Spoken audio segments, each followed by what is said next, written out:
تھے یقولون بافواہہم، وہ اپنے منہ سے ایسی باتیں کرتے ہیں ما لیس فی قلوبہم، جو ان کے دلوں میں نہیں۔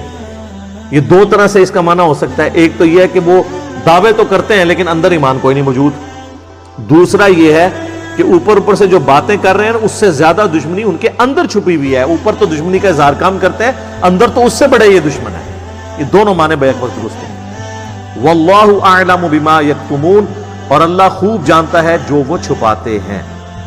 الذین قالوا لاخوانہم، یہ وہی لوگ ہیں جنہوں نے کہا اپنے بھائیوں کے بارے میں وقعدوا لو اطاعونا ما قتلوا، اس حال میں کہ خود تو یہ گھروں میں بیٹھے ہوئے تھے اور جو کامل الایمان ان کے اہل مدینہ کے ساتھی حضور کے ساتھ شہید ہو گئے جا کے غزوہ احد میں، ان کے بارے میں ان کی وفات اور شہادت کے بعد اب یہ گھر بیٹھے ہوئے، اپنی تو بزدلی ہے کہ خود گھر بیٹھے ہوئے ہیں اور یہ کہہ رہے ہیں کہ اگر ہمارے بھائیوں نے بھی ہماری بات مانی ہوتی نا تو آج قتل تو نہ ہوتے۔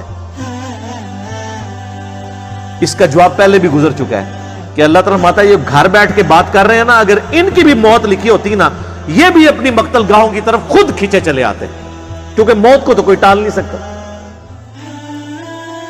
قل فادرؤوا عن انفسکم الموت، اے نبی ان سے فرماؤ کہ اگر تم موت کو ٹال سکتے ہو تو اپنی موت ٹال کے بتاؤ نا، تم گھر بیٹھ کے تو اب تمہیں موت ہی نہیں آنی، مرنا تو ہے، موت کون ٹال سکتا ہے؟ ان کنتم صادقین، اگر تم سچے ہو نا تو اپنی موت ٹال کے بتاؤ۔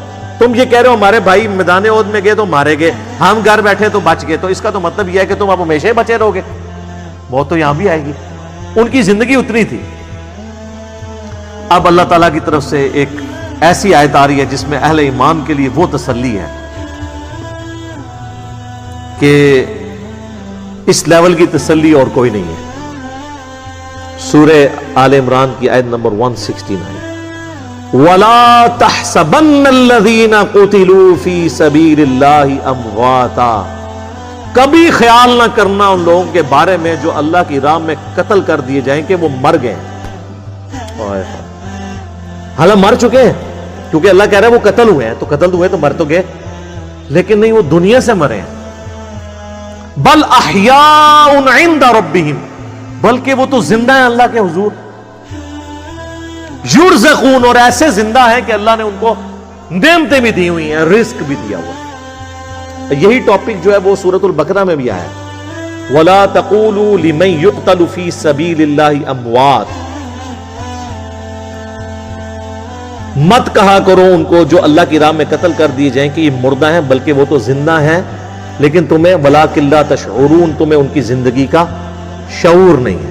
ظاہر ہے اس دنیا والی زندگی تو نہیں ہے نا، اس دنیا کی زندگی میں تو آپ کو سانس لینا پڑتا ہے، آخرت کی زندگی میں سانس نہیں ہے۔ اس دنیا کی زندگی میں تو آپ کو دنیا کا مال کھانا پڑتا ہے اور پھر آپ کو ٹوائلٹ کی ضرورت پڑتی ہے، آخرت کی زندگی میں یہ نہیں ہے۔ تو جن لوگوں نے کہا نا شہید زندہ، لہذا آپ جو شہید ہوئے ہیں ان سے آپ مانگ سکتے ہیں جا کے قبروں پہ جا کے، تو اللہ نے تو پہلے ہی منع کر دیا، تمہیں ان کی زندگی کا شعور ہی نہیں ہے، ان کو دنیاوی زندگی کے اوپر تو قیاس نہ کرو۔ اگر کوئی کہتا ہے یہ دنیاوی زندگی ہے، مجھے بتائیں دنیا میں کوئی زندہ بندہ اپنی شلوار اتارنے دیتا ہے کسی کو؟ تو آپ بڑے سے بڑا کوئی بزرگ ہو، ایون انبیاء کرام بھی جب فوت ہوئے ہیں ان کو بھی غسل دیا گیا، صرف ایک احترام ان کے ساتھ ہوا کہ ان کے کپڑے نہیں اتارے گئے۔ ابو داؤد میں آتا ہے کہ صحابہ پہ اونگ تاری ہوئی اور ایک آواز آئی پیچھے سے، یہ وہ نہیں ہے جو بزرگوں کو آواز آئی، یہ صحابہ کو اللہ کی طرف سے فرشتے نے ادا کی کہ حضور کو ان کے کپڑوں سمیت غسل دیا جائے، ورنہ صحابہ کرام کپڑے اتارنے لگے، وہ پریشان ہو گیا ہم اتارے نہ اتارے۔ تو یہ صرف رسول اللہ کا پروٹوکول ہے بس، اور کسی کا پروٹوکول نہیں ہے۔ اس کے بعد صحابہ، اہل بیت، بزرگان دین سب کے کپڑے نہیں اترے، تو زندہ بندہ اپنے کپڑے اتارنے دیتا ہے؟ ہونا تو چاہیے یہ کہ جی جب بزرگوں کو غسل دینے لگے تو انہوں نے کہا ٹھہر جاؤ، میں آپ غسل کر کے آگے پھر لیٹ جانا، کفن دے دو، منو بات ٹانگ دو، میں آپ پا لینا۔ اس طرح ہوا ہے کبھی؟ تو پھر یہ زندگی آخرت کی زندگی ہے نا، دنیا کی زندگی تو نہیں ہے۔ فرحین بما آتاہم اللہ، وہ بڑے خوش ہیں ان نعمتوں میں جو اللہ نے ان کو دی ہیں، من فضلی، اپنے فضل سے، وَيَسْتَبْشِرُونَ بِالَّذِينَ لَمْ يَلْحَقُوا بِهِمْ، اور وہ خوش ہو رہے ہیں جنت میں بیٹھے بیٹھے ان لوگوں کے بارے میں بھی جو ان کو ابھی مر کے نہیں ملے۔ بھئی جو دنیا میں زندہ ہیں ان کے بارے میں جنتی کیوں خوش ہو رہے ہیں؟ من خلفہم، جن کو وہ پیچھے چھوڑ آئے ہوئے ہیں، اللہ خوف علیہم ولا هم یحزنون، کہ نہیں ہے ان کو کوئی خوف اور نہ وہ غمگین ہوں گے۔ اچھا، جنت میں ان کے بارے میں کیوں خوش ہو رہے ہیں جو دنیا میں؟ اس لیے کہ وہ جنت میں پہنچ کے انہوں نے اینڈ رزلٹ دیکھ لیا ہے، اور وہ یہ خوش ہے کہ ہمارے ساتھیوں نے جو رسول اللہ پر ایمان لائے تھے نا، ہم نے تو آگے واقعی جنت دیکھ لی ہے، انہوں نے تو ایمان بالغیب لے کے آئے تھے، تو ہمیں خوشی ہے کہ ہمارے وہ دوست بھی جنت میں ہی پہنچ جائیں گے، اس لیے خوش ہو رہے ہیں ان کے اوپر۔ تو دوستی وہ جو اللہ اور اس کے رسول کے لیے ہو، عز وجل وصلی اللہ علیہ وآلہ وسلم۔ یستبشرون بنعمت من اللہ وفضل، خوش ہو رہے ہیں وہ جنت میں اللہ کی نعمتوں پر اور اس کے فضل پر۔ وَأَنَّ اللَّهَ لَا يُضِيعُ أَجْرَ الْمُؤْمِنِينَ، اور اس پر کہ اللہ تعالیٰ کبھی ضائع نہیں کرے گا اہل ایمان کا اجر۔ تو اہل جنت جو شہید ہو گئے غزوہ احد کے موقع پر یا بدر پہ، اللہ نے فرمایا ان کو کبھی مردہ گمان بھی نہ کرنا، ان کو اللہ رزق بھی دیتا ہے، اور سورۃ البقرہ میں ہے لیکن تمہیں اس کی زندگی کا شعور نہیں ہے۔ انبیاء بھی زندہ ہیں آخرت کی زندگی میں، اولیاء اللہ بھی زندہ ہیں، اور اللہ کے دشمن بھی زندہ ہیں آخرت کی زندگی میں، لیکن وہ جہنم میں زندہ ہیں۔ جو قرآن میں ہے نا کہ فرعونی صبح و شام آگ پہ پیش کیے جاتے ہیں، ان کو عذاب تو ہو رہا ہے، مرتے ہی عذاب کا سلسلہ ان پہ شروع ہے۔ اس آیت کے کانٹیکسٹ میں صحیح مسلم میں ایک حدیث ہے،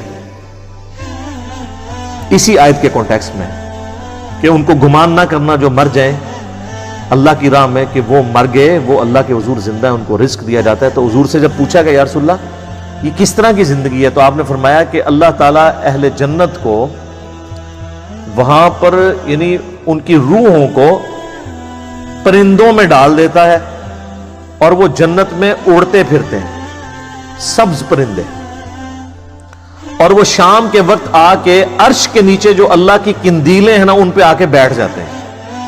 تو اللہ تعالیٰ ان سے پوچھتا ہے ہاں جی کوئی نعمت چاہیے؟